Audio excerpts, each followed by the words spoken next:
Welcome again. We're learning about the practical assessment task, going through all the steps. In the last lesson, we learned a bit about algorithms and saw how to show instructions for input, output, and permanent storage during an event. This is the second lesson on algorithms. So far, we've looked at phase 1, where we saw how to do the research and analysis needed to state the problem and identify the requirements. Then we started learning about phase 2, and we've covered program specifications and the first lesson on algorithms. I was wondering if you're joining us today. Well, you said there's a lot more to learn about algorithms. Yes, Thabo, you're right. I'm glad you've come. I hope you remember what we mean when we write input password and fetch password in our algorithms. Oh yes, I went over it after the lesson. So by now you know how to break an event down into its component steps so they clearly show sequence, selection, and iteration. You also know how to write an algorithm for each of the events in your pat, using specific verbs that indicate the devices or components involved. In this lesson, we'll start by taking a look at how to show processing instructions.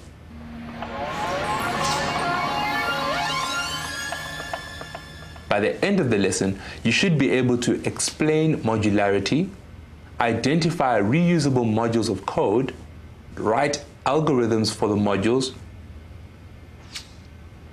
and draw a flowchart to illustrate a flow of events. Let's start with writing processing instructions. To me, this is really the most difficult part. Don't worry, I have a suggestion that might make this easier.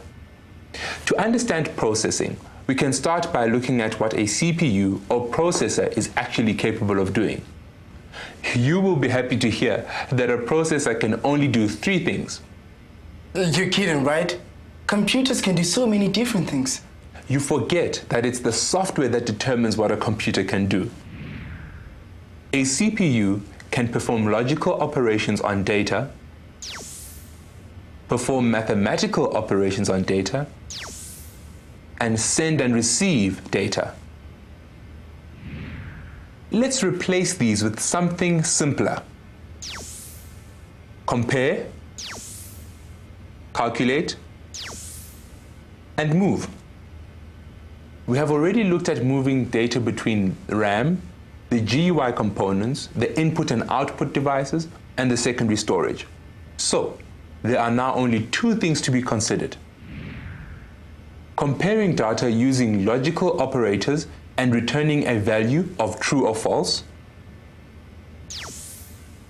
and calculating a value using mathematical operators and returning a result of another data type. Both of these will involve the use of variables.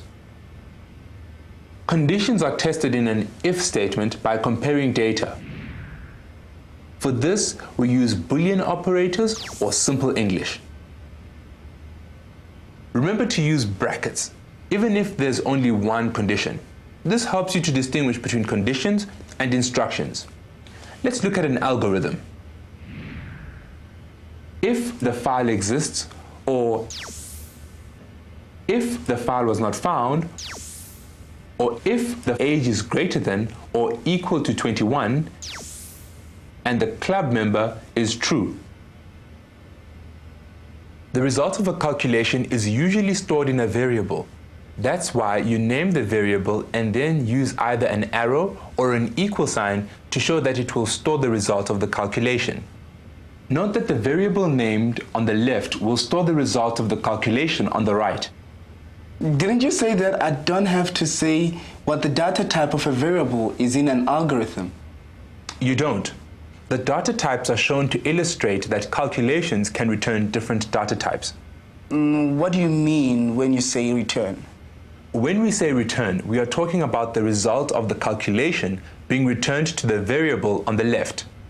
Look at this example. Selling price equals cost price times 1.2. This returns a real number. The grand total is grand total plus subtotal. It returns an integer or a real number, depending on the data types of the variables on the right. Full name is the first name plus a space plus surname. This returns a string. Selling price equals cost price times 1.2. So this gives the selling price a value of cost price times 1.2. Notice that we can't use other mathematical operators on strings, only the plus, which in this calculation means the strings must be concatenated or joined. Some of the comparisons, calculations and moving of data are more complex and more difficult to identify than those you have seen. This is usually either because you don't know how to write the instruction using mathematical operators, or because more than one type of instruction is needed to perform the task. In cases like these, all programming languages will have built-in functions to perform complex but common tasks. But what if you don't know of any built-in function in your programming language, or what I want to do is not a common task? You will have to write your own function or procedure. We'll deal with those later in the lesson. In an algorithm, you simply write a statement in English. For example, find the square root of area, or sort array by surname. You still haven't told me what will help me with my processing instructions, and I need help with storage instructions too. Okay. When you mention any input in your algorithm, think of compare, calculate, and move. Ask the following questions. Must I compare or check this input? Must I do any calculations on this input to get other values from it? Can I discard this input after I have compared and calculated? Or must I move the input to its storage location? Here are two examples. This one's about the password. Input password attempt. This is your input instruction. Ask yourself if it must be compared with something. Compare with stored password. Or if the password attempt is equal to the stored password, must you calculate something or change the input? No calculation will be done on the attempted password. Must you move or store the input or the result of the calculation? No, you don't have to store the attempted password after you have compared it. It will be discarded. Here is a different instruction. You have to input a sentence. If you are going to compare, you might want to check the length. If the length of the sentence is greater than 20 letters, then display the message, sentence cannot be longer than 20 letters.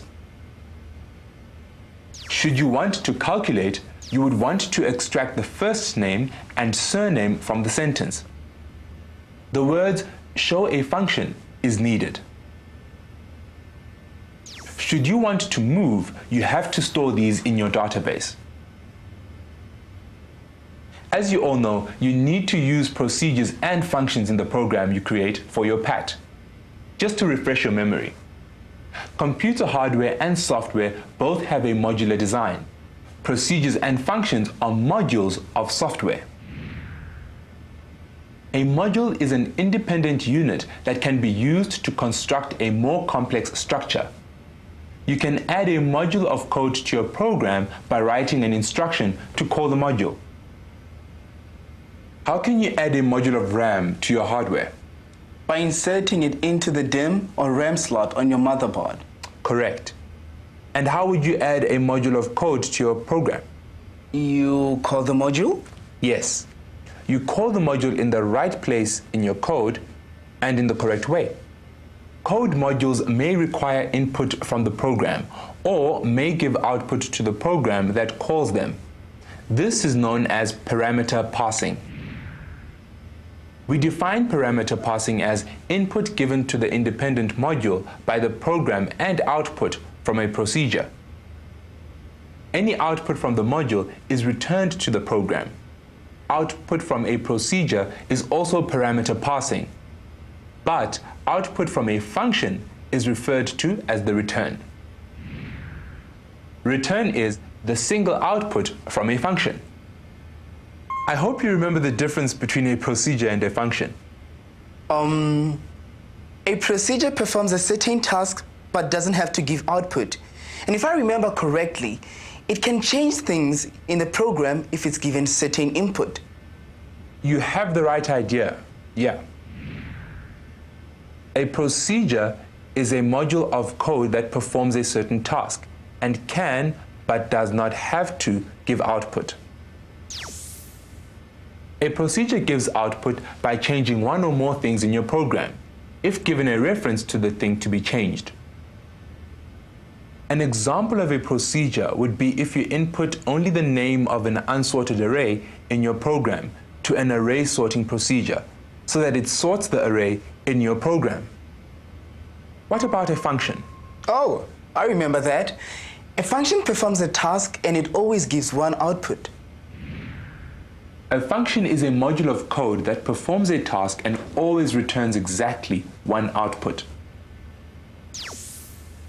A function is not used to change things in your program. A function returns a value or output which you can use to change things in your program.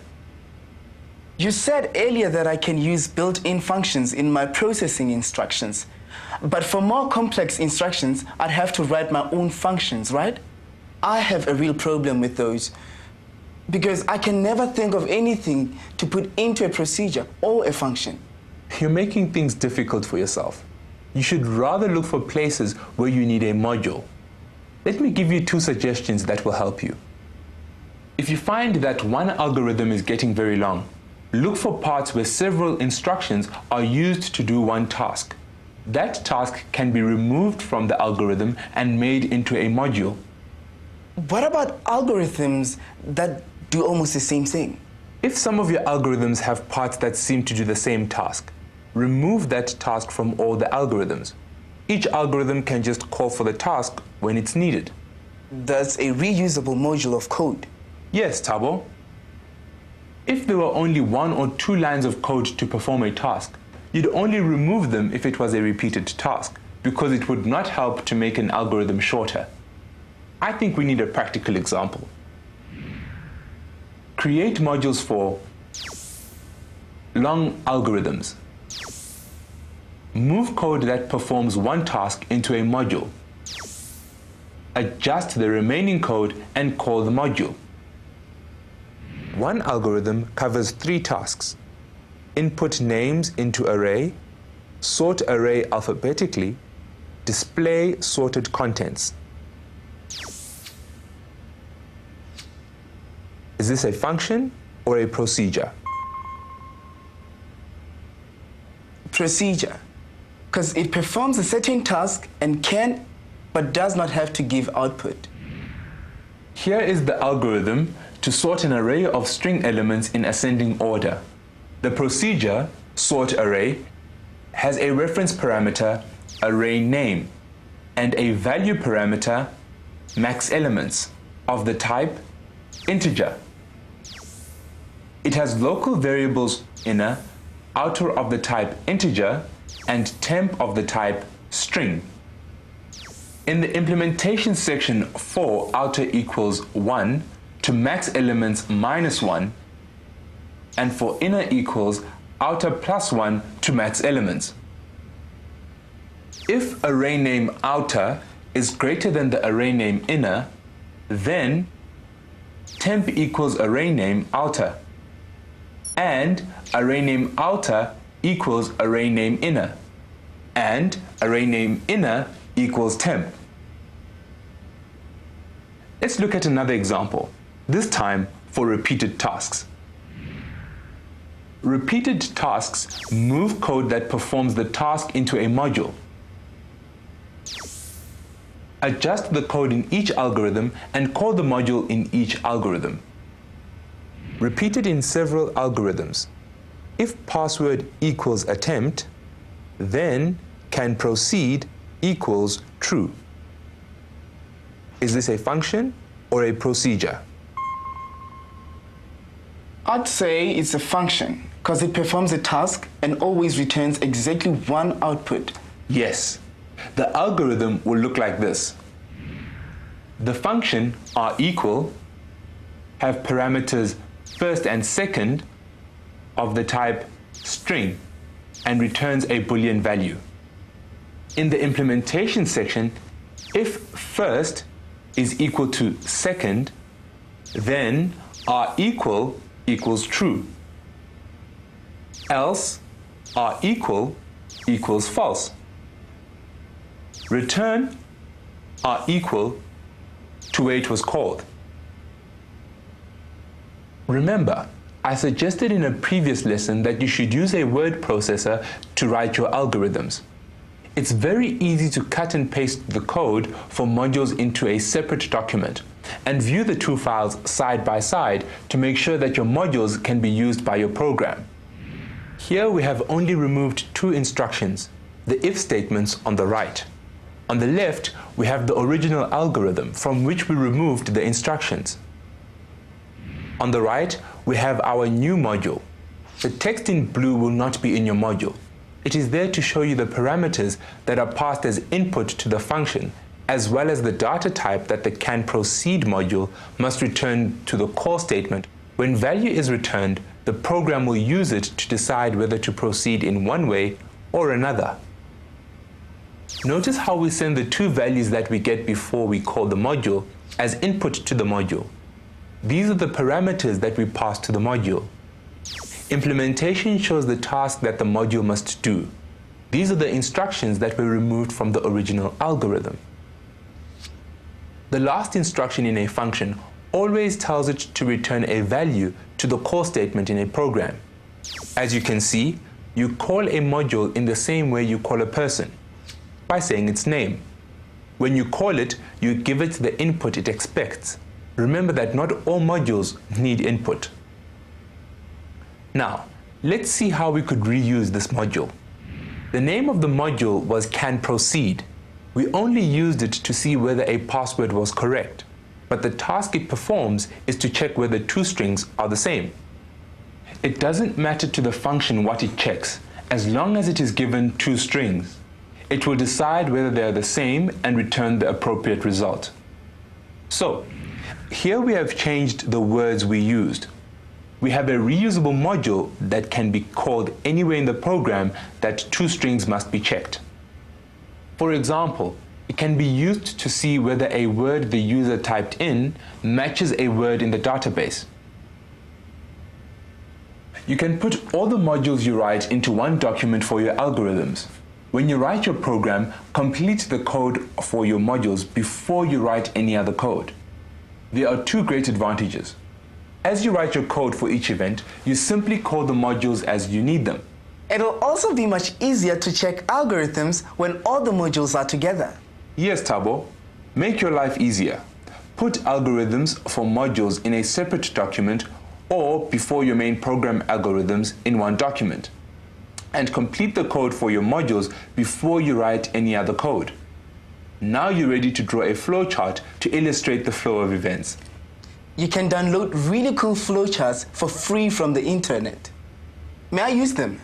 You can use any diagram as long as it shows sequence, selections, and iteration. We use a flowchart to show the flow or sequence of program events. It always runs from start to end. Start indicates when the program opens, and end when the program closes. I will show you a simplified example just to give you an idea. A user will open a program and the program will move to the first event, which is logging on. Events are shown as rectangles and arrows show the flow. During the log on event, the user will input his or her password, which will be checked.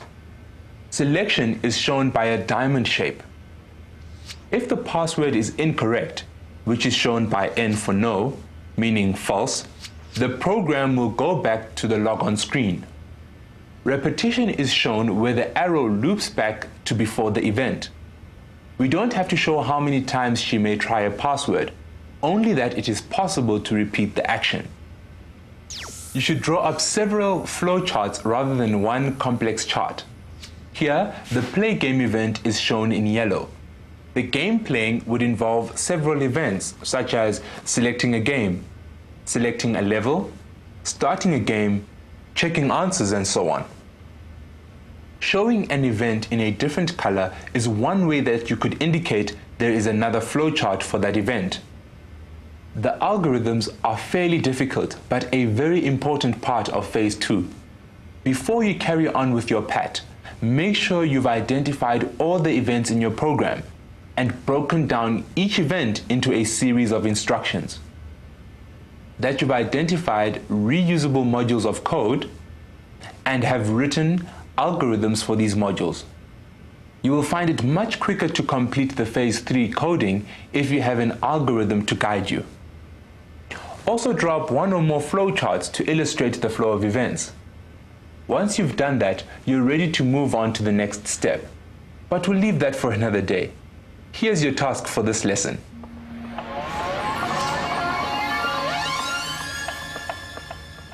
Here is a part of an algorithm for a program event. Game score equals 6. Total score equals FetchTotal by username. Total score equals NewTotal. Game score and total score. Game score and total score have a data type of integer. Username is a string. 1. Are FetchTotal and NewTotal procedures or functions? Give a reason for your answer. 2. What is the data type of the value returned by FetchTotal? Explain. 3. Write the reusable module for NewTotal, which simply adds the score for a game to the existing total score and returns the new total. Show all data types.